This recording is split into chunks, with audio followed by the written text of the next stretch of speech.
கர்த்தருக்கு போதிக்கத்தக்கதாக அவருடைய சிந்தையை அறிந்தவன் யார்? எங்களுக்கோ கிறிஸ்துவின் சிந்தை உண்டாயிருக்கிறது.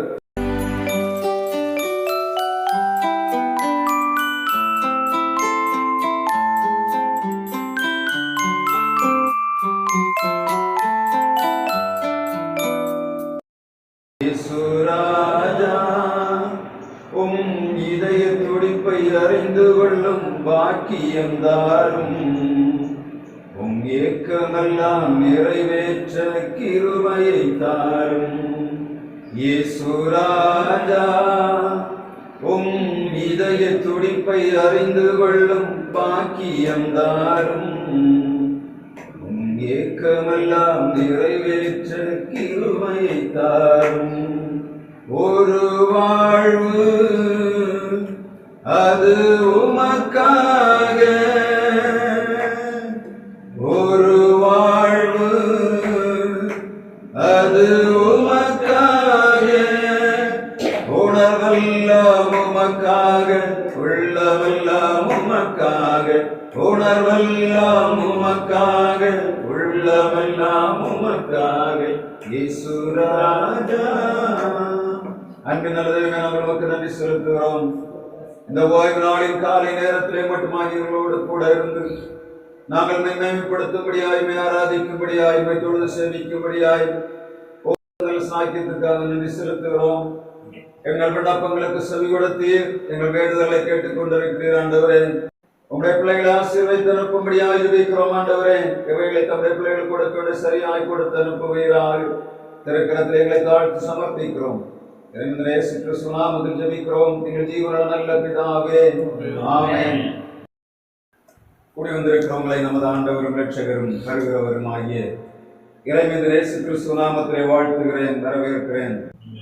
கடந்த நாட்களிலே ஒரு செய்தியை கொடுக்க வேண்டும் என்று ஆண்டவருடைய சமூகத்திலே காத்து கிடந்த போது ஆண்டவர் கொடுத்த வார்த்தை 1 கொரிந்தியர் 2ஆம் அதிகாரம் கடைசி வசனம் சொல்லுகிறது, கர்த்தருடைய சிந்தையை அறிந்தவன் யார்? அவருக்கு போதிக்கும்படியாக அவருடைய சிந்தை அறிந்தவன் யார்? பவுலப்போஸ்தலன் கொரிந்திய சபைக்கு தன்னுடைய நிருபத்தை எழுதும் போது 1 கொரிந்தியர் 1ஆம் அதிகாரம் 2ஆம் வசனத்தை இவரால் வாசிக்கிறார்.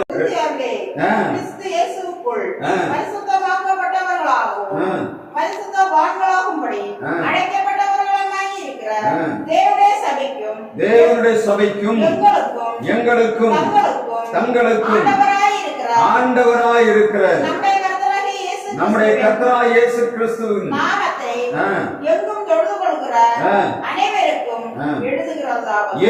தொழுது கொள்ளுகிற அனைவருக்கும் எழுதுகிறதாவது என்று பவுலப்போஸ்தலன் கொரிந்திய சபைக்கு தன்னுடைய நிருபத்தை எழுதும் போது முதலாவதாக ஒரு முகவரியை கொடுக்கிறார். யாருக்கு எழுதுகிறார்? கர்த்தருடைய பிள்ளைகளாக அழைக்கப்பட்ட பரிசுத்தவான்களுக்கு எழுதுகிறதாவது என்று ஆரம்பிக்கிறார். அவர்தான் 2ஆம் அதிகாரம் 16ஆம் வசனத்திலே சொல்லுகிறார், 1 கொரிந்தியர்களே, கர்த்தருக்கு போதிக்கத்தக்கதாக அவருடைய சிந்தையை அறிந்தவன் யார்? எங்களுக்கோ கிறிஸ்துவின் சிந்தை உண்டாயிருக்கிறது. இந்த 1 கொரிந்தியர் 16 அதிகாரங்களை வாசித்து பார்ப்போம் என்று சொன்னார். கொரிந்திய சபையிலே காணப்பட்ட 5 விதமான காரியங்கள் அங்கே எழுதப்படுகிற 1ஆம் அதிகாரம் 1ஆம் வசனத்திலிருந்து 4ஆம் அதிகாரம் வரையிலும் அந்த சபையிலே காணப்பட்ட பிரிவினையை அவர் சொல்லுகிறார். 8ஆம் அதிகாரம் வரையிலும் அந்த சபையிலே காணப்பட்ட துன்மார்க்கமான கிரியையை அங்கே எழுதுகிறார். 9ஆம் அதிகாரத்திலிருந்து 11ஆம் அதிகாரம் வரையிலும் இந்த சபையானது இடர்கள் உண்டாக்குறதா இருக்கிறது என்று எழுதுகிறார். 12ஆம் அதிகாரத்திலிருந்து 14ஆம் அதிகாரம் வரையிலும் அன்பையும் ஞானவரங்களையும் எழுதுகிறார். 15ஆம் அதிகாரத்திலே உயிர்த்தெழுதலையும் 16ஆம் அதிகாரத்திலே முற்றாய்ப்பாக முடிவுரையும் எழுதுகிறார். 5 முக்கியமான காரியங்களுக்கு முத்தாய்ப்பாக அவர் கடைசியாக வைக்கிற காரியம் 1 கொரிந்தியர் 16ஆம் அதிகாரம் 13ஆம் வசனத்திலே சொல்லப்படுகிறது. விழித்திருங்கள், விசுவாசத்திலே நிலைத்திருங்கள், புருஷராயிருங்கள், திடன் கொள்ளுங்கள், உங்கள் காரியங்கள் எல்லாம் அன்போடு செய்யப்பட கடவுது என்று சொல்லுகிறார். முதலாவதாக கிறிஸ்துவின் சிந்தை என்ன? விழித்திருங்கள். 1 பேதுரு 5ஆம் அதிகாரம் 8ஆம் வசனத்திலே கர்த்தருடைய வார்த்தை தெளிவாக சொல்லுகிறது, தெளிந்த புத்தியுள்ளவர்களாய் இருங்கள், விழித்திருங்கள், உங்கள் எதிராளியாகிய பிசாசானவன் யாரை விழுங்கலாமோ என்று வகை தேடி கர்ஜிக்கிற சிங்கம் போல சுற்றிக் கொண்டு திரிகிறார். ஆண்டவருடைய வார்த்தை மிக கவனமாக தியானிக்க வேண்டிய நாட்களில் நாம் வந்திருக்கிறோம்.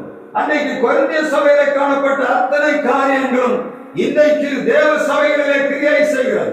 ஆண்டவரால் அழைக்கப்பட்ட சபைகளிலே, அவரால் வேறு வைக்கப்பட்ட ஜனங்களுக்குள்ளே அன்றைக்கு கொரிந்திய சபையிலே காணப்பட்ட அத்தனை காரியங்களும் இன்றைக்கு நடந்து கொண்டு வருகிறது. அதனால தான் ஆண்டவர் சொல்லுகிறார், விழித்திருங்கள், விழித்திருங்கள், விழித்திருங்கள் என்று சொல்லுகிறார்.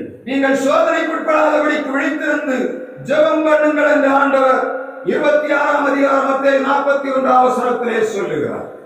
இயேசு இந்த உலகத்திலே வாழ்ந்த நாட்களிலே அவைகளை சொல்லுகிறார். இதற்காக தேவ பிள்ளைகள் சோதனைகளை ஜெயிக்க வேண்டும். இன்றைக்கு தேவ சபை சோதனை ஜெயிக்க முடியாதபடியினாலே உலகமானது தேவ சபைகளுக்குள்ளே புகுந்து விட்டது. அதனால தான் மிகப்பெரிய குழப்பத்தை இந்த கிறிஸ்தவ உலகமான சந்தித்துக் கொண்டிருக்கிறது. உலகத்திலே இயேசுவை பறைசாற்ற வேண்டிய தேவ பிள்ளைகள் இன்றைக்கு உலகத்தை சபைகளுக்குள்ளே கொண்டு வந்தபடியினாலே கிறிஸ்தவம் கேவலமாக போய் கொண்டிருக்கிறது. கிறிஸ்தவத்தை விசுவாசிக்கிற கிறிஸ்தவர்களை உலகம் எண்ணி நகையாடுகிறது. தேவன் சொல்லுகிறார், இயேசு சொல்லுகிறார், விழித்திருங்கள். காரணம் என்ன? சோதனை வரப்போகிறது. இயேசு உலகத்தில் வாழ்ந்த நாட்களிலே சீடர்களுக்கு சோதனைகளை ஜெயிக்கும்படியான வல்லமை ஆண்டவர் கொடுத்தார்.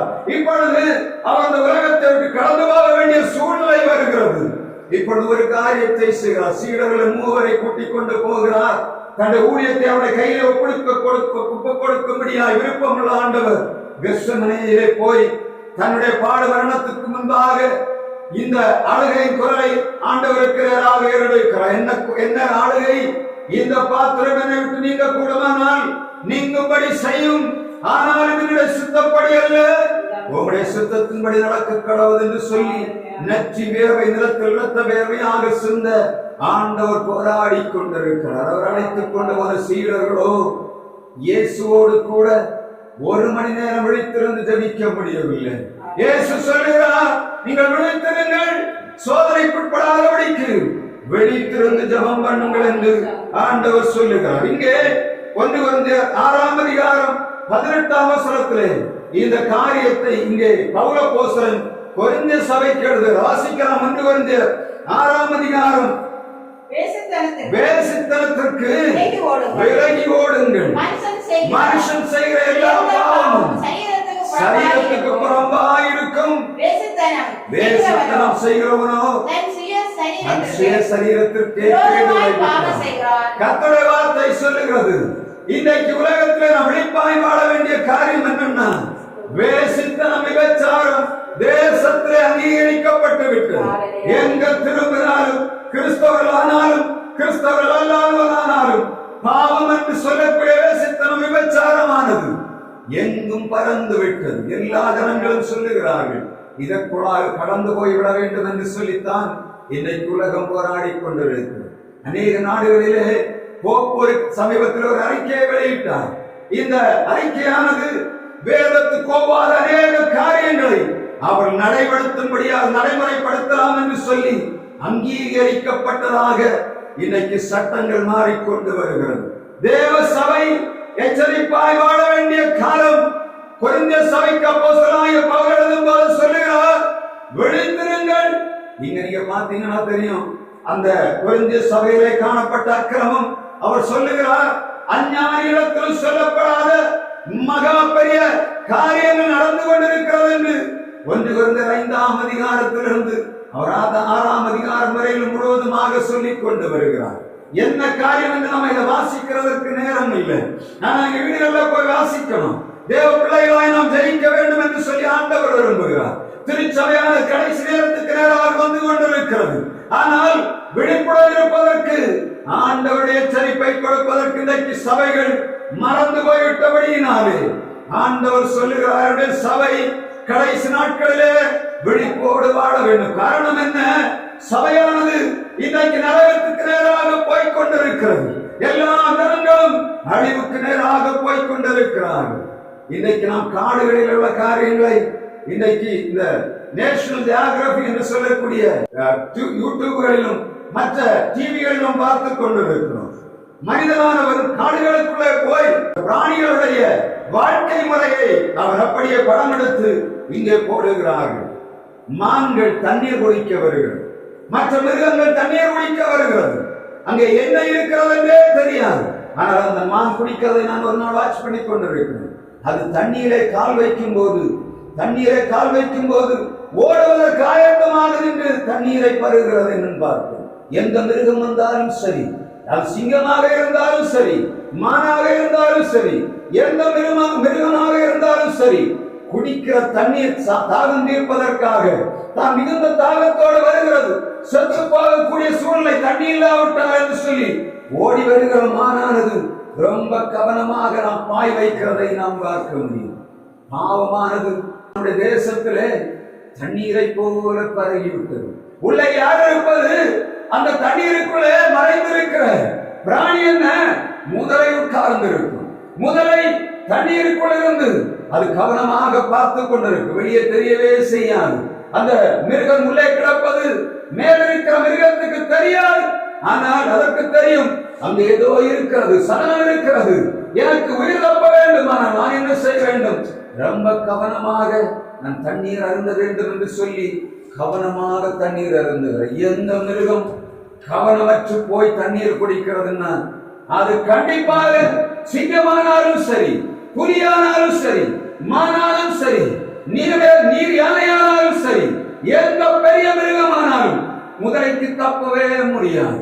பாவம் என்று சொல்லக்கூடிய முதலை, இந்த சாத்தானவன் பாவத்தை ஆரை போல வைத்து விட்டு அதற்குள்ளே பதிவிருந்து கொண்டிருக்கிறான். எப்பொழுது யாரை பிடிக்கலாம், எப்படி ஜனங்களை நாசம் பண்ணி விடலாம், ஜீவனுக்காக ஓடுகிற ஜனங்களை ஜீவன் தப்ப வேண்டும் என்று சொல்லக்கூடிய ஜனங்கள் தண்ணீரை பருகும்படியாக போகிறார்கள்.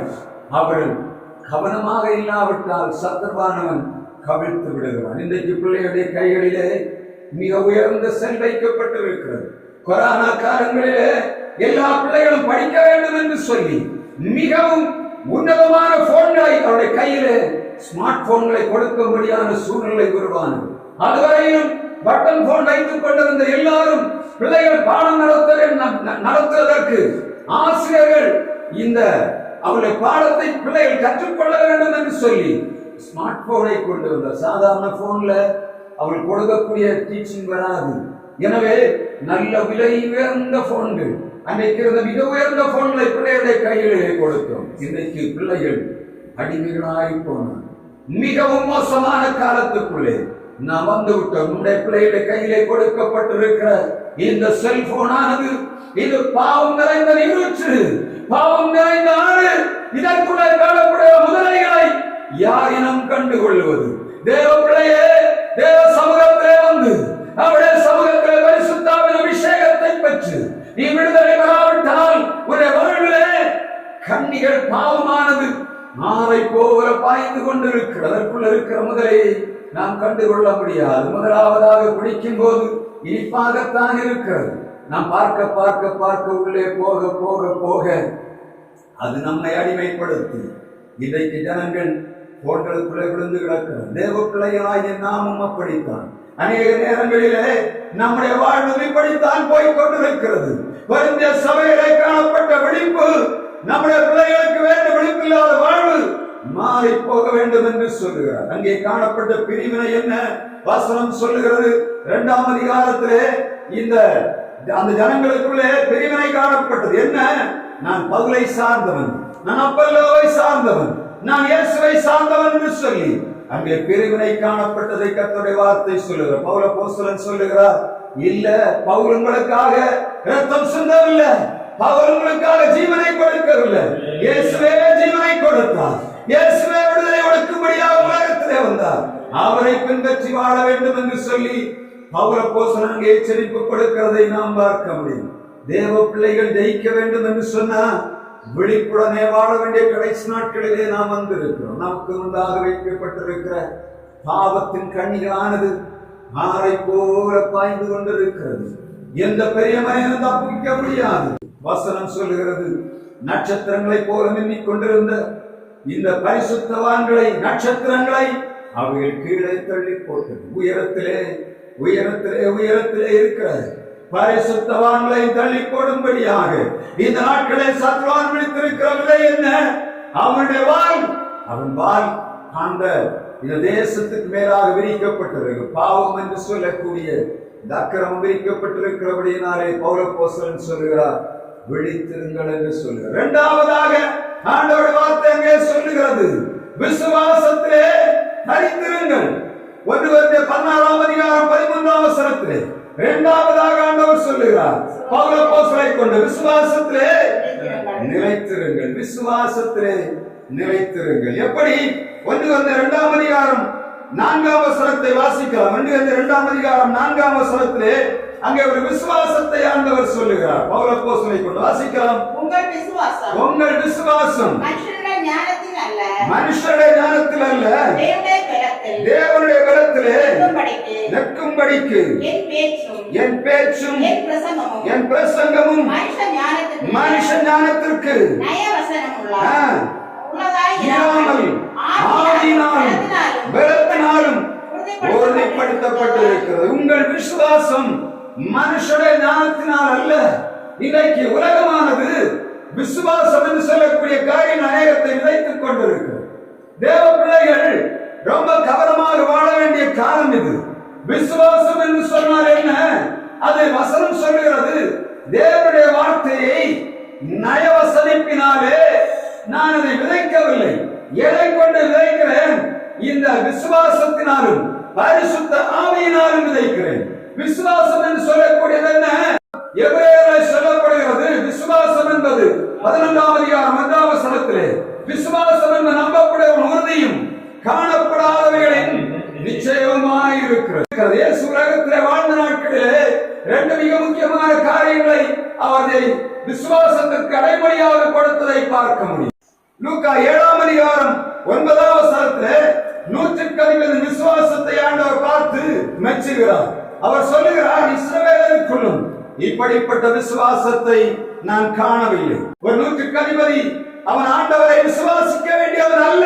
அவன் சொல்லுகிறான், என் வீட்டுக்கு நீர் வருவதற்கு நான் தகுதி உள்ளவன் அல்ல, ஒரு வார்த்தை மாத்திரம் சொல்லும், என் வேலைக்காரன் சொஸ்தமாவான் என்று சொல்லக்கூடிய வார்த்தையை அவன் எதிர்பார்க்க. நீர் என் வீட்டுக்கு வர வேண்டாம் ஆண்டவரே, நீர் ஒரு வார்த்தை சொன்னால் போதும், என் வேலைக்காரன் சொஸ்தமாவான். இயேசு சொல்லுகிறார், இஸ்ரவேலருக்குள்ளும் இப்படிப்பட்ட விசுவாசத்தை நான் காணவில்லை. கண்டு விசுவாசிக்கிறதல்ல விசுவாசம், காணாமல் விசுவாசிக்கிறது தான் விசுவாசம். 12 எபிரேயர் முழுவதும் சொல்லப்படுகிறது, விசுவாசத்தினாலே விசுவாசத்தினாலே விசுவாசத்தினாலே என்று சொல்லி முற்பிதாக்களின் விசுவாசத்தை ஆண்டவர் கனம் பண்ணுகிறார். ஆவேல் ஆண்டவருக்கு மிகவும் விசேஷமான காணிக்கையை செலுத்தினான். கர்த்தருடைய வார்த்தை சொல்லுகிறது, அவன் மரித்தும் இன்னும் பேசுகிறான். விசுவாசம் என்று சொன்னால் என்ன? மரித்தும் பேசப்பட வேண்டும். இங்கே ஏனோக்கு தேவனுடைய மரணத்தை காணாதபடிக்கு விசுவாசத்தினால எடுக்கப்பட்டான். அவன் தேவனுக்கு பிரியமானவன் என்று சொல்லி அவன் போகும் முன்பாகவே அவன் பறைசாற்றப்பட்டான். நம்முடைய பிதாவாகிய ஆபிரகாம் விசுவாசத்தினாலே தான் தரிசிக்க போற தேசத்தை கண்டு அவன் இதுவரையிலும் காணாத ஒரு தேசத்தை அவன் கனவிலே கண்டு தரிசித்ததை கர்த்தருடைய வார்த்தை சொல்லுகிறது. இந்த உலகத்தில் அவன் எல்லா ஐஸ்வர்யவனாயிருந்தவரும் தனக்கென்று நீள வீடுகளையும் மாட மாளிகையும் கட்டவில்லை. அவன் நோக்கமெல்லாம் கர்த்தராவே கட்டி உண்டாக்கின அஸ்திபாரங்கள் அல்ல, நகரம் எனக்குண்டு என்று சொல்லி விசுவாசத்திலே பறைசாற்றுகிறதை நாம் பார்க்க முடியும். இயேசு வாழ்ந்த நாட்களிலே ஜனங்கள் இயேசுவை விசுவாசித்தவர்களுக்கு அவர் தன்னுடைய விசுவாசத்தின் மகிமை வெளிப்படுத்தினார். எப்படி? தன்னுடைய வார்த்தையை விசுவாசிக்கும்படியாக ஆண்டவர் அங்கே ஒரு அதிசயத்தை செய்தார். இங்கே பவுலப்போஸ்தலன் கொரிந்திய சபைக்கு எழுதும் போது அவர் சொல்லுகிறார், எங்களுடைய பிரசங்கமானது நயவசனிப்புக்குரியதாக இல்ல. காரணம் என்ன? நாங்கள் இயேசுவை எப்படி அறிவிக்கிறோம்? அவருடைய சிலுவையின் பாடு மரணத்தின் மேன்மையை அறிவிக்கிறோம். சிலுவையின் மரணம் தான் கெட்டுப்போகிறவர்களுக்கு பைத்தியம், ரட்சிக்கப்படுகிற நமக்கோ அது தேவபலன் என்று அவர் சொல்லுகிறார். அந்த அந்த வசனம் 2ஆம் அதிகாரம் முழுவதும் நீங்க பார்த்தீங்கன்னா சொல்லுது, நான் யூதருக்கு யூதரானேன், இந்த புறஜாதியாருக்கு புறஜாதியாகவும் எல்லாருக்கும் எல்லாமாக மாறுகிறேன். காரணம் என்ன? என் இயேசுவுடைய சுவிசேஷம், அவரை பற்றி அறிய வேண்டிய சுவிசேஷம், அவர்கள் பாவிகளுக்காக ஜீவனை கொடுத்தார் என்று சொல்லக்கூடிய சுவிசேஷத்தை அறிவிக்கும்படியாக, ஜனங்கள் ஏற்றுக்கொள்ளும்படியான விசுவாசத்தை உண்டாக்கும்படியாக நான் பெரிய கல்விமான். அவர் சொல்லுகிறார், நான் கமாலியலின் பாதத்திலே பாடம் கற்றுக்கொண்டவர். ஒரு சிலர் சொல்லுகிறார், இன்றைக்கு பவுல் அப்போஸ்தலன் 10 PhDக்கு சமம் என்று சொல்லுகிறார்கள். கமாலியலின் பாதத்திலே கற்றுக்கொண்ட மனிதன் இந்த 10 PhDக்கு சமம். ஆனால் அவர் சொல்லுகிறார், எந்த வார்த்தையும் என்னுடைய சுயத்தினாலோ என்னுடைய கல்வி அறிவினாலோ என்னுடைய ஞானத்தினாலோ நான் செய்யவில்லை. ஆண்டவருடைய சுவிசேஷத்தை அவர்களுக்கு என்னை தமஸ்குவின் வீதியில் எப்படி சந்தித்தாரோ அந்த சந்திப்போடு, அந்த சிலுவையின் காட்சியோடு தான் நான் பறைசாற்றிக் கொண்டிருக்கிறேன் என்று சொல்லுகிறார். விசுவாசிகள் என்று சொல்லுகிற நாம் எதை மேன்மை பாராட்டுகிறோம்? இயேசுவின் சிலுவையை மேன்மை பாராட்டுகிறோமா? நம்முடைய சுயத்தையும் நம்முடைய ஞானத்தையும் நம்முடைய அறிவையும் நம்முடைய புகழையும் இவைகளை பறைசாற்றி இயேசுவின் சுவிசேஷத்தை அவமாக்குகிறோமா? திரளான ஜனங்கள் ஆண்டவருடைய தேசத்துக்குள்ளே, அவருடைய ராஜ்யத்துக்குள்ளே வர முடியாதபடி இன்றைக்கு கிறிஸ்தவ உலகத்திலே காணப்படுகிற காரணம் என்ன? காரியம் என்ன? ஞானம், அறிவு, கல்வி, புத்தி, விவேகம், இவைகள் தான் சுவிசேஷம் என்று சொல்லுகிறார்கள். சிலுவையை பற்றிய உபதேசம் கட்டுப்போகிறவர்களுக்கு பைத்தியமாயிருக்கிறது. ரட்சிக்கப்படுகிற நமக்கோ அது தேவபலனாயிருக்கிறது. கர்த்தருடைய வார்த்தை சொல்லுகிறது. என்ன விசுவாசம்? ஒரு விசுவாசிக்கு நாம் பரலோகத்தை தரிசிக்கும்படியான விசுவாசம் வேண்டும். என்ன விசுவாசம்? சிலுவைதான் நாங்கள் அடைய வேண்டிய மிகப்பெரிய வழி என்பதை நாம் அறிந்து கொள்ள வேண்டும். அதைத்தான் பவுல் அப்போஸ்தலன் சொல்லுகிறார். சிலுவை பற்றிய உபதேசம் தான் நான் நியாயவசனிப்பு இல்லாமல், என்னுடைய கல்வி அறிவு இல்லாமல், என்னுடைய ஞானம் இல்லாமல் அவருடைய சிலுவை பாடை அறிவிப்பதுதான் மிக உன்னதமான காரியம் என்று அவர் பறைசாற்றுகிறார். தேவ சபையே, நம்முடைய விசுவாசம் எதை கொண்டு காணப்படுகிறது? எதை அச்சாரமாக வைத்து நம்முடைய விசுவாசம் காணப்படுகிறது? கிறிஸ்துவின் சிலுவையை உயர்த்தி பிடிக்கிறதா, இல்லாவிட்டால் நம்முடைய சுயத்தை உயர்த்தி பிடிக்கிறதா? லட்சக்கணக்காக கோடிக்கணக்காக ஜனங்கள் இந்த நாட்களில் விசுவாசம் என்று சொல்லக்கூடிய பொய்யான மாயைகளுக்கு பின்பற்றி போய்கொண்டிருக்கிறார்கள். சிலுவைதான் நம்முடைய விசுவாசத்தின் முதற்படி என்பதை நினைவில் வைப்போம் என்று சொன்னால் ஒரு நாளும் நாம் இடறி போவதில்லை. கொரிந்து சபையானது இடறி போனது காரணம் என்ன? சிலுவையை பற்றிய உபதேசம் இல்லை. ஜனங்கள் தங்கள் இஷ்டத்திற்கு ஞானிகளை தெரிந்தெடுத்து கிரேக்கர்கள், யூதர்கள், இவர்கள் ஞானிகளாக அவர்கள் தேடினதெல்லாமே உலகத்தின் பைத்தியங்களை தேடினார்கள். அதைத்தான் பவுல் அப்போஸ்தலன் சொல்லுகிறார், ஞானிகளை வெட்கப்படுத்தும்படியே உலகத்தில் பைத்தியமானவைகளை தெரிந்து கொண்டார். எங்களை போன்ற பைத்தியங்களை நாம் பிரசங்கம் பண்ண என்ன பண்ணுகிறார்கள்? பைத்தியக்காரர்கள் என்று சொல்லுகிறார்கள். பைத்தியங்கள் என்று சொல்லுகிறார். அவர் மிக தெளிவாக சொல்லுகிறார், எங்கள் உபதேசம் இந்த கிரேக்கர்களுக்கும் யூதர்களுக்கும் பைத்தியம் போல காணப்படுகிறது. இந்த பைத்தியங்களை கொண்டுதான் ஆண்டவர் என்ன செய்கிறார்? இந்த பைத்தியமாய் காணப்படுகிற பிரசங்களை கொண்டுதான் தேவ சபையை ஆண்டவர் தம்முடைய ராஜ்யத்துக்கு நேராக உருவாக்கி கொண்டு வருகிறார். மூன்றாவதாக 1 கொரிந்தியர் 16ஆம் அதிகாரம் 13ஆம் வசனத்தில் ஆண்டவருடைய வார்த்தை சொல்லுகிறது, புருஷராயிருங்கள், புருஷராயிருங்கள், புருஷராயிருங்கள். ஆண்டவர் கேள்வி கேட்கும் போது பதில் சொல்லக்கூடிய அளவில் புருஷர்கள் வேண்டும். இந்த யோபுவை பார்த்து ஆண்டவர் சொல்லுகிறார். 38ஆம் அதிகாரம் 2ஆம் வசனத்தை ஆண்டவர் சொல்லுகிறார். வாசிக்கலாமா?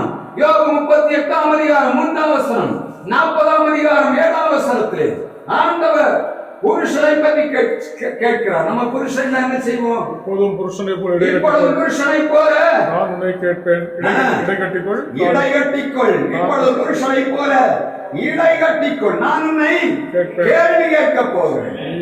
ஹல்லேலூயா. யோபை பார்த்து ஆண்டவர் சொல்லுகிறார், இப்பொழுது புருஷனை போல அறையை கட்டிக்கொள், புருஷனை போல அறையை கட்டிக்கொள். எதற்காக சொல்லுகிறார்? நான் உனக்கு கேள்வி கேட்க போகிறேன். அப்படிதானே? 38ஆம் அதிகாரத்தில் ஆண்டவர் யோபுவை பார்த்து அநேக கேள்விகளை கேட்கிறார். நான் இந்த பூமியை அஸ்திவாரப்படுத்துகிற போது எங்கே இருந்தார்? நான் அதற்கு களவு போட்ட போது நீ எங்கே இருந்தாய்? நான் அதற்கு நூல் உரிக்கும் போது நீ எங்கே இருந்தாய்? வரையாடுகள் ஈடுகிற காலத்தை அறிவாயோ? துருவ நட்சத்திரங்களில் நான் சீர்ஷத்தை மரப்பண்ணுவாயோ? அந்த வெகிபோத்தை விதியாதானை உன்னுடைய தூண்டில் நான் பிடிக்க கூடுமோ? கொஸ்டின் மேல கொஸ்டினா கேட்கிறார். யோபுடைய நிலைமை என்ன தெரியுமா? யோபு ஆண்டவரால வேர்வரிக்கப்பட்டவன், உத்தமன் என்று பெயர் பெற்றவன். ஆனால் இப்பொழுது ஆண்டவனிடத்தில் கேள்வி கேட்கும் போது அங்க எலிகோ என்று சொல்லக்கூடிய மனிதன் அந்த 37ஆம் அதிகாரத்தில் வரையில் கொஸ்டின் கேட்டுக்கொண்டு வர 34ஆம் அதிகாரத்திலிருந்து 37ஆம் அதிகாரம் வரையில் கொஸ்டின் கேட்கிறான். இவன் என்ன பண்ணுறான்? எலிகு நிறைய கேள்விகளை கேட்கிறான். எல்லாமே ஆண்டவரை மகிமைப்படுத்துகிறது போலதான் கேட்கிறான். ஒவ்வொரு அதிகாரம் 37ஆம் அதிகாரத்தில் படிச்சு பார்த்தீங்கன்னா எலிகுட வார்த்தையெல்லாம் ஆண்டவரை வேர்த்தி பிடிக்கிறதாக இருக்கிறது. ஆனா 38ஆம் அதிகாரம் 1ஆம் வசனத்திலே இங்க வாசிங்க, ஆண்டவர் சொல்லுகிறார். 38:1-2 வாசித்து பார்த்தீங்கன்னா தெரியும். வாசிங்க. யோபு அறிவில்லாத வார்த்தைகளினால் ஆலோசனையை அந்தகாரப்படுத்துகிற இவன் யார்?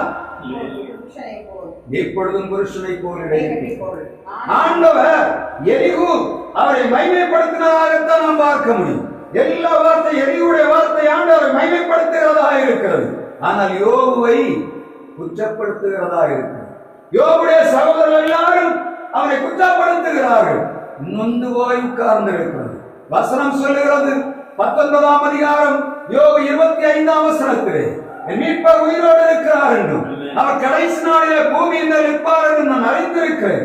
இந்த என் தோல் முதலானவை அழுகி போன பின்பு என் மாம்சத்திலிருந்து என் ஆண்டவரை பார்த்தேன்.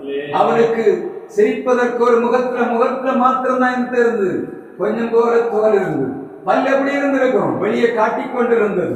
இந்த நேரத்தில் ஆண்டவர் வருகிறார். யோபுவை பார்த்து சொல்லுகிறார், சோர்ந்து போய் கிடக்கிற யோபுவே, எல்லாவற்றையும் இழந்து போய் கிடக்கிற யோபுவே, எல்லாவற்றையும் நீ இழந்து தரித்திரனாய் வாழ்வே நம்பிக்கையற்றவனாய் கிடக்கிற யோபுவே, நீ அறையை கட்டிக்கொள் என்று சொல்லுகிறார். 40ஆம் அதிகாரம் 7ஆம் வசனத்தில் சொல்லிவிட்டு அவர் ஒரு காரியத்தை சொல்ல 42ஆம் அதிகாரம் 12ஆம் வசனத்துக்கு தான் எல்லா ஊழியர்களும் ஜெபம் பண்ண பேசுகிறதை நான் பார்த்திருக்கிறேன். யோபு ஆசீர்வதிக்கப்பட்டான், இரட்டத்தனையாக ஆசீர்வாதம் பெற்றான் என்று கர்த்தருடைய வார்த்தை சொல்லு. அதற்கு நாம் கொடுக்கக்கூடிய விளக்கம் என்ன? யோபு தன் சிநேகிதருக்காக வேண்டிக் கொண்ட போது ஆண்டவர் சிறையிருப்பை மாற்றினார் என்று சொல்லித்தான் எல்லா செய்திகளையும் நம்ம பார்க்க முடியும். ஆனா யோபு 40ஆம் அதிகாரம் 7ஆம் வசனத்தில் வாசித்து பாருங்க, அப்பொழுது உங்களுக்கு தெரியும் ஆண்டவர் எவைகளை யோபுடத்திலே சொல்லுகிறார் என்று வாசித்து பாருங்க. இப்போதும் புருஷனை போல அறை கட்டிக்கொள், நான் உன்னை கேட்பேன், நீ எனக்கு உத்தரவு சொல்லு. நீ உன்னை நீதிமானாக்கி கொள்ளும்படிக்கு என்மேல் குற்றம் சுமத்துவாயோ? தேவனுடைய புயத்தை போல் உனக்கு புயம் உண்டு, அவரை போல் விடி முழக்கமாய் சத்தமிட கூடுமோ? இப்போதும் நீ முக்கியத்தாரும் ஆண்டவர் சொல்லுகிறார், இப்பொழுது நீ முக்கியத்தாரும் மகத்துவத்தாலும் உன்னை அலங்கரித்து மகிமையும் கனத்தையும் தரித்துக் கொண்டு நீ உன் கோபுரத்தின் உக்கிரத்தை வீசி அகந்தையுள்ளவனையெல்லாம் தேடி பார்த்து தாழ்த்தி விட்டு பொறுமையுள்ளவனை எல்லாம் கவனித்து அவனை பணிய பண்ணி சொன்னார்களே உனக்கு இடத்திலே மிதித்து விடு. நீ அவர்களை ஏகமாய் பொழியிலே புதைத்து அவர் மூலங்களை அந்த ரங்கத்திலே கட்டி போடு. அப்பொழுதும் கை உலக கை உனக்கு ரட்சிப்பு உண்டு வேண்டும் என்று சொல்லி நான் உன்னை புகழுவேன். ஆண்டவர் யோபுவை பார்த்து சொல்லுகிறார், இப்பொழுதும் புருஷனை போல அரைகாட்டிக்கொள். காரணம் என்ன? நீ செய்ய வேண்டிய யுத்தம் உண்டு. இதுவரையிலும் நீ நொந்து போய் கிடக்கிறாய். எழும்பு உன்னை அறையை கட்டிக்கொண்டு நீ செய்ய வேண்டிய வேலை என்ன? ஆண்டவர் சொல்லுகிறார் 10ஆம் வசனத்திலிருந்து, நீ இப்பொழுது முக்கியத்தாலும் மகத்துவத்தாலும் உன்னை அலங்கரித்துக் கொள்ள வேண்டும். ஆண்டவர் யோபுவை பார்த்து சொல்லுகிறார், ஓ நீ தரித்துக் கொள்ள இவைகளை ராயல்டி மேஜஸ்டி இவைகளை நீ தரித்துக் கொள்ள. உலகம் உன்னை பார்த்து சொல்லுகிறது, யோபுவே நீ எழும்ப மாட்டாய், நீ இதோடு முடிந்து போறாய் என்று சொல்லுகிறது. இப்பொழுது ஆண்டவர் யோபுவை பார்த்து சொல்லுகிறார், யோபுவே அறையை கட்டிக்கொள், நீ எழும்ப வேண்டும், நீ நடக்க வேண்டும், உன்னுடைய எதிராளிகளை நீ தாழ்த்த வேண்டும். யாரு? ஆண்டவர் யோகுடத்துல சொல்லுகிறார், நீ போடா, போய் எதிராளிகளை தாழ்த்தி விடு. அதுக்கு என்ன பண்ணணும்? நீ புருஷனை போல இடையை கட்டி கொள்ள வேண்டும். உபதேசங்கள் அநேக உபதேசங்கள் நமக்கு நேராக கடந்து வருகிறது. சபைகளை தாழ்த்து போடும்படியாய், விசுவாசிகளை தகர்த்து போடும்படியாய், அவரை நிறைவுடைய பண்ணும்படியாய் இன்றைக்கு விதவிதமான உபதேசங்கள் உலகத்தில் சுற்றி கொண்டு கிடக்கிறது. எது வேணுமானாலும் செய்யலாம். ஆண்டவருடைய சமூகத்திலே அந்த மன்னிப்பு கேட்டால் போதும். இப்படி ஒரு குற்றம் எழும்பி விட்டது. ஆண்டவர் கிருபை உள்ளவர், அவர் இரக்கமுள்ளவர், அவர் அன்புள்ளவர், அவர் தயவுள்ளவர் என்று பிரசங்கம் பண்ணுகிறார். அந்த கூட்டம் எபிரேயர் 12ஆம் அதிகாரம் கடைசி வசனத்திலே சொல்லப்பட்ட ஆண்டவருடைய மிக முக்கியமான வார்த்தை சொல்ல மறந்து போகிறது. வாசிக்கலாமா? எபிரேயர் 12ஆம் அதிகாரம் கடைசி வசனம். தேவன் பட்சிக்கிற அக்கினியாயிருக்கிறார், தேவன் பட்சிக்கிற அக்கினியாயிருக்கிறார் என்பதை உலகம் அறிவித்தால் சொல்லுகிறது. இந்த ஊழியன் சாபம் பாடுகிறான். உலகமெல்லாம் அவர்கள் இஷ்டத்துக்கு செய்திகளை கேட்டு அவருடைய செவித்தினவு அதிகரித்தபடியினாலே நன்மையானதை ஆசீர்வாதங்களை கேட்டு கேட்டு பழகி போய் தேவனுடைய எச்சரிப்பை மறந்து போகிறபடியினாலே ஆண்டவர் பட்சிக்கிற அக்கினி என்பதை மறந்து போகிற கடைசி நாட்களிலே நாம் வாழ்ந்து கொண்டிருக்கிறோம். திருச்சபையே, நீ அறையை கட்டிக்கொள்ள வேண்டிய காலம் எவை? நீ உன்னை முக்கியத்தாலே அலங்கரிக்கணும், நீ உன்னை மகத்துவத்தாலே அலங்கரிக்கணும். நீ ராஜரீக ஜெயகம்பீரம் உள்ளவன் அல்லவா? ஆண்டவராகிய தேவன் உனக்கு கொடுத்திருக்கிற ஆசீர்வாதம் என்ன? அவர் இஸ்ரவேலின் தேவனானவர், அவர் பொய் சொல்லுகிறதில்லை. ராஜாவின் ஜெயகம்பீரம் அவர்களுக்குள்ளே உண்டு. என்னாகும் 21ஆம் அதிகாரத்தில் பிலேயாம் ஆசீர்வதிக்கிறார். அவர்களுக்குள்ளே அவர் ஆண்டவர் கடந்து போகிறார். அவருடைய தேவன் அவருக்கு ராஜரீக ஜெயகம்பீரம் உள்ளவராய் கடந்து போகிறார். விசுவாசத்தினாலே ஆரையை கட்டிக்கொண்டு சபையானது நம்ப வேண்டிய கடைசி நாட்களில் நாம் வந்திருக்கிறோம். நமக்குள்ளே காணப்படுகிற விலங்கினங்கள் அற்று போக வேண்டும். தேவ சபையானது பரிசுத்தாவை தரித்துக் கொண்டு எழும்ப வேண்டும். முக்கியத்தை, மகத்துவத்தை, ராயல்டியை தரித்துக் கொள்ள வேண்டும். உலகம் சொல்லுகிறது இவர்கள் இப்படிப்பட்ட கேவலமானவர்கள் இல்ல. ஆண்டவர் நமக்கு கொடுத்திருக்கிற அபிஷேகம் என்ன தெரியுமா? நாம் ராஜரீக ஆசாரிய கூட்டம், ராஜரீக ஆசாரிய கூட்டம், உலகத்தை ஜெயிக்கும்படியான வல்லமை வருந்த ராஜரீக கூட்டம் இந்த அறை கட்டப்பட வேண்டும். எதற்காக? சத்துருடைய கிரைகளை அழித்து நாம் இரட்டிப்பான ஆசீர்வாதத்தை பெற்றுக் கொள்ள வேண்டும் என்று சொன்னான். ஆண்டவர் நம்மிடத்தில் எதிர்பார்ப்பது என்ன? அறையை நாம் கட்டிக்கொள்ள வேண்டும். புருஷன் என்று சொன்னால் யார்? அறையை கட்டிக்கொள்ள வேண்டும். புருஷன் தான் என்ன பண்ணுவான்? அவன் யுத்தம் பண்ணுகிற காயத்தமானவன். அம்பரா துணியிலே வாலிபர்களை வைத்திருக்கு. ஆண்டவருக்காக யுத்தம் பண்ணுகிற சேவகர்களை கொண்டவன் தான் யார்? ஆண்டவருடைய புருஷன் கர்த்தருடைய வார்த்தை சொல்லுகிறது. யுத்தம் பண்ணுகிறவர்க்காக புருஷனாகணும். அதற்கு என்ன பண்ணணும்? அறை கட்டப்பட வேண்டும். தேவ பிள்ளையுடைய அறை கட்டப்பட்டதாக இருக்கணும். இன்னைக்கு நாம் குலைந்து போகிறோம். நம்மிடத்தில் வருகிறார்கள் வந்து கேட்கிறார்கள், நீங்கள் மற்றவர்களை போல இல்லை, அவங்க அதையெல்லாம் செய்கிறாங்க, இவங்க இதையெல்லாம் செய்கிறாங்க. ஏதாவது வேதத்தின் இருக்கான்னு பார்த்தா ஒண்ணுமே இல்லை, எல்லாமே வேதத்துக்கு புறம்பா இருக்கு. தேவ பிள்ளைகள் தங்களுடைய அறையை கட்டிக்கொண்டு ஆண்டவருக்கு முன்பாக நிற்க முடியவில்லை. காரணம் என்ன? அவர்களோடு நாம் இசைந்து போக ஆரம்பித்தோம். அறைகள், மனதின் அறைகள் கட்டப்படவில்லை. நம்முடைய அறைகள் கட்டப்படும் போதுதான் ஆண்டவர் சொல்வார் நம்மை பார்த்து, புருஷனே நான் உன்னை ஆசீர்வதிக்க போகிறேன். யோபுவை பார்த்து ஆண்டவர் சொல்லுகிறார், நான் உன்னை புகழ போகிறேன். நீ என்ன பண்ணணும்? அறையை கட்டிக்கொள்ளும் சத்துருக்களை நீ தாழ்த்தும்படியான அதிகாரத்தை நான் உனக்கு கொடுத்திருக்கிறேன். சோர்ந்து போய் அழிவும் குழிக்குள்ளாய் தன்னுடைய வாழ்வை நீ ஒன்றுமில்லை என்று சொல்லக்கூடிய யோகோடத்திலே ஆண்டவர் சொல்ல, அவனுக்கு இடுப்புல கட்டுவதற்கு, அறை கட்டுவதற்கு அவனுடைய இடுப்புல தோல் இருந்தா என்று தெரியவில்லை. ஆனாலும் ஆண்டவர் சொல்லி அறையை கட்டிக்கொள். நம்மிடத்தில் பலன் இல்லை. அநேக நேரங்களிலே சோர்ந்து போகிறோம். இரவு நேரங்களிலே ஆண்டவருடைய சமூகத்திலே காத்து கிடந்து அங்கு ராய்க்கிற அநேகர் உண்டு. வாழ்வே எனக்கு விடுவு உண்டா? என்னுடைய வாழ்வே ஆசீர்வாதம் உண்டா? நான் ஒருக்கப்பட்டு கிடக்கிறேன், வாழ்வே நான் எப்பொழுது எழுதுவேன் என்று சொல்லி தெரியவில்லை ஆண்டவரே என்று சொல்லி அங்கலாய்க்கிற ஜனங்கள் நாம் வாழ்ந்து கொண்டிருக்கிறது. கடைசி நாட்களில் தேவ சபை அறையை கட்டுகிறது. நம்முடைய குடும்பங்களிலே காணப்படுகிற பிரச்சனைகளை நீக்கி போடுகிற அறைகள் கட்டப்பட வேண்டும். நம்முடைய திருச்சபைகளிலே காணப்படுகிற பிரச்சனைகளுக்கு நாம் விடுதலையாக வேண்டும் என்று சொன்னார். நம்முடைய அறைகள் கட்டப்பட்டு நாம் எழுந்தி யுத்தம் பண்ண வேண்டும் என்று ஆண்டவருடைய வார்த்தை சொல்லுகிறது. 1 அதிகாரம் 13 வசனத்திலே 4வது ஒரு ஆண்டவர் காரியத்தை சொல்ல என்ன வார்த்தை? திடன் கொள்ளுங்கள் என்று சொல்லுகிறார். இங்கே பவுலப்போஸ்தலன் கொரிந்திய சபைக்கு சொல்லும் போது தாறுமாறான உபதேசம் வருகிறது. இந்த ஜனங்கள் அவரை பார்த்து சொல்லுகிறார்கள். 1 அதிகாரம் 14 வசனத்திலே ஆவிக்குரியவைகளை ஏற்றுக்கொள்ள மாட்டார். ஏற்றுக்கொள்ளாமல் வைத்தியமாக தோன்றும் அவைகள் ஆவிக்கேற்ற பிரகாரமாய் ஆராய்ந்து விசாரிக்கப்படுகிறவைகளானதனால் அவைகளை அறிய மாட்டார். வசனம் சொல்லுகிறது திடன் கொள்ளுங்கள். கொரிந்திய சபைக்கு அப்போஸ்தலனாகிய பவுல் எழுதும் போது உங்கள் உபதேசங்களை யார் ஏற்றுக்கொள்ள போவதில்லை?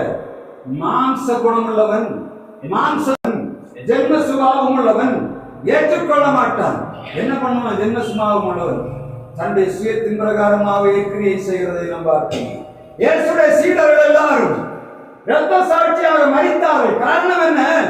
ஜென்ம சுபாவம் உள்ள மனிதர்களுக்குள்ளே இயேசுவின் சுவிசேஷம் அறிவிக்கப்பட்ட போது அவர்களை ஏற்றுக்கொள்ளவில்லை. வசனம் தெளிவாக சொல்லுகிறது. பவுலப்போஸ்தலன் உயிரோடு இருக்கிற அந்த நாட்களிலே, இது கிபி 50-55 வருடங்களுக்கு பக்கத்தில் எழுதப்பட்டது. சீடர்கள் எல்லா சீடர்கள் அந்த ஆட்களில் உயிரோடு வாழ்ந்து கொண்டிருந்தார்கள். ஆனால் இங்கே வசனம் சொல்லுகிற பவுலப்போஸ்தலன் எழுதுகிறார், ஜென்ம சுபாவம் உள்ளவன் ஆவிக்குரிய வார்த்தைகளை நிதானிக்க மாட்டான், அவன் ஏற்றுக்கொள்ளவே மாட்டான். இப்பொழுது என்ன வேணும்? இந்த ஆவிக்குரிய ஜென்ம சுபாவம் உள்ள மனிதனுக்கு நாம் சுவிசேஷம் அறிவிக்கும்படியாக என்ன வேணும்? தைரியம் வேணும். சும்மா என்ன பண்ணுவாங்க? கொண்டு போடுவார்கள். அநேக இடங்களிலே இன்றைக்கும் சுவிசேஷங்கள் விதைக்கப்பட்ட இடங்களிலே தங்கள் உயிரையும் பணையம் வைத்துத்தான் இந்த தேசங்களிலே சுவிசேஷங்கள் அறிவித்தார்கள். ஆப்பிரிக்காவுக்கு தேசத்துக்கு போன மிஷனரியாக போன டேவிட் லிவிங்ஸ்டன் அவர் தன்னுடைய சுயசரிதை எழுதும் போது பழங்குடி மக்கள் மாறி மாறி கூட்டம் கூட்டமாக உட்கார்ந்திருப்பார்கள். ஒரு கூட்டம் ஜனங்களை கண்டால் அம்பறிவார்கள், கொண்டு போடுவார்கள். இவர்களுக்கு மத்தியஸ்தத்தில் நின்று இவர்களுக்கும் சுவிசேஷம் அறிவிக்க வேண்டும், அந்த ஜனங்களுக்கும் சுவிசேஷம் அறிவிக்க வேண்டும். அந்த ஆப்பிரிக்கா கண்டத்திலே 54 நாடுகள் உண்டு. இப்பொழுது 54 நாடுகளாக பிரிக்கப்பட்டிருக்கு. அந்த காலகட்டங்களிலே ஒரு பழங்குடியினர் பேசுகிற மொழி அடுத்த ஜனங்கள் பழங்குடிகளுக்கு தெரியாது. அப்படியானால் இந்த ஜனங்களுக்கு சுவிசேஷம் அறிவிக்க வேண்டும் என்று சொன்னால் அவளுடைய சுவிசேஷ மொழியை கற்றுக்கொள்ள வேண்டும். அவருடைய மொழியை கற்றுக்கொண்டாதான் என்ன பண்ண முடியும்? அவளுக்கு சுவிசேஷம் அறிவிக்க வேண்டும். திரளான ஜனங்கள் அந்த 1795 1850 காலகட்டங்களிலே ஆப்பிரிக்கா தேசத்துக்கு போன அந்த லண்டன் மிஷனரி சங்கத்தின் வரலாறுகளை நாம் தேடி பார்க்கணும். சுவிசேஷம் அந்த ஆரம்ப காலங்களை நான் 1ஆம் நூற்றாண்டில் தேடி வந்து பார்த்து கொண்டிருக்கிறேன்.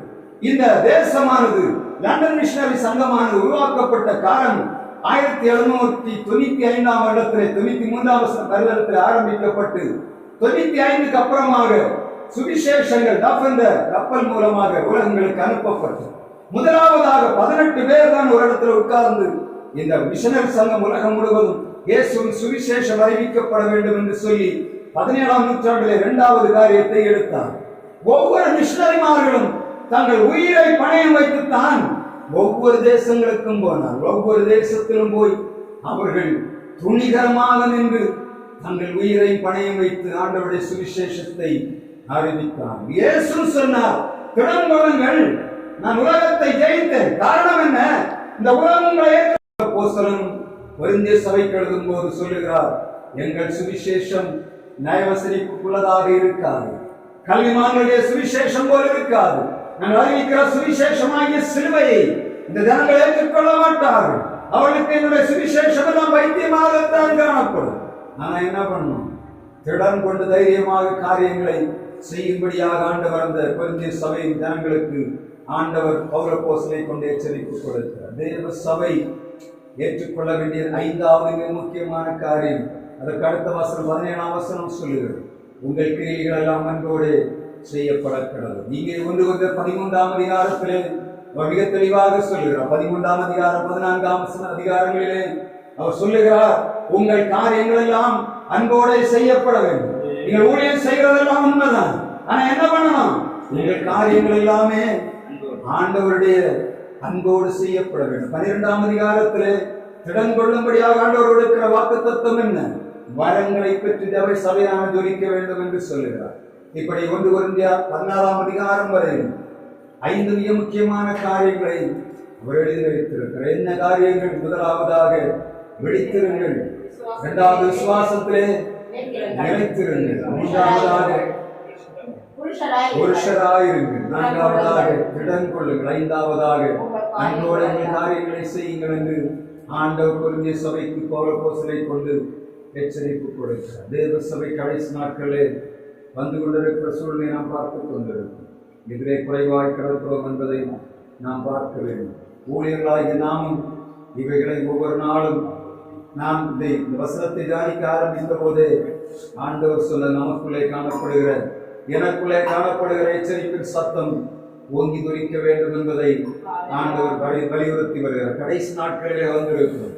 கிறிஸ்தவ உலகமானது அதன் எல்லைக்கு நேராக போகிறது. உலகம் அதன் முடிவுக்கு நேராக போகும். திருச்சபையானது பாவத்துக்கு நேராக போய் கொண்டிருக்கிறோம். தேவ பிள்ளையாகிய நாம் கடனுள்ளவர்களாயிருந்து விசுவாசத்தை பொறுத்து தரித்திருந்து விழித்திருந்து சத்துருடைய கிரியைகளுக்கு முடியாய் கர்த்தர் நமக்கு இரக்கம் பாராட்டுவாராக. நம்முடைய கிரியைகள் எல்லாம் அன்போடு செய்யப்படும்படியாக ஆண்டவர் பார்க்கிறார். இந்த 5 காரியம் உலகத்தில் ஒரு மனிதன் செய்ய முடியாது. ஆனால் கர்த்தருடைய கிருபை இல்லாமல் அவருடைய இரக்கம் இல்லாமல் இவளை நான் நிறைவேற்ற முடியாது. பரிசுத்த ஆவி இல்லாமல் இவைகளை நாம் நிறைவேற்றவே முடியாது. ஒவ்வொரு நாளும் ஆண்டவரிடத்தில் கேட்க வேண்டிய மிக முக்கியமான காரியம் உங்களுடைய பரிசுத்த ஆவியினாலே ஒவ்வொரு நாளினை நடத்தும் என்று சொல்லி ஆண்டவரிடத்தில் கேட்கும்படியாக ஆண்டவர் நமக்கு இரக்கம் பாராட்டுவாராக. கர்த்தர் தாமே தொடர்ந்து இந்த வார்த்தை மூலம் எங்களை ஆசீர்வதிப்பாராக.